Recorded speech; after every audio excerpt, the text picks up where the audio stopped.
A question that keeps coming up in this campaign year is, what is going on around here, and have we seen anything like this before? You have an uprising against the political establishment. You have enduring economic anger and anxiety, and you have a rise of nationalism and a desire to pull back from international entanglements. Well, in fact, we have seen this before, as I write in my Capital Journal column this week. Go back to the 1930s and all those same elements were there. Then the root cause was continuing anxiety and anger over the Great Depression and its after effects, much as what we're seeing now has many of its root causes in the recession, the Great Recession of 2007, 2008, and the financial collapse of 2008. And some of the consequences politically are the same as well.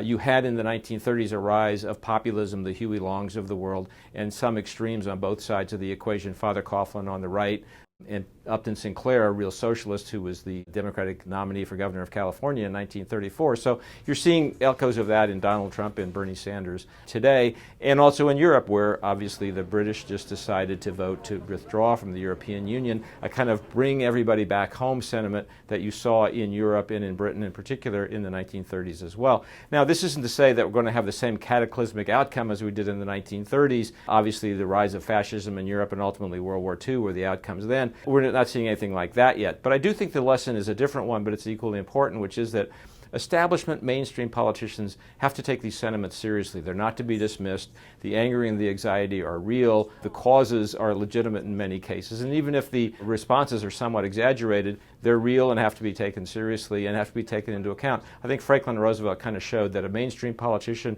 could absorb some of that anger and anxiety and channel it in a more positive direction. That's the challenge that mainstream politicians, including Hillary Clinton, face today. It has been faced before, and it was in the 1930s.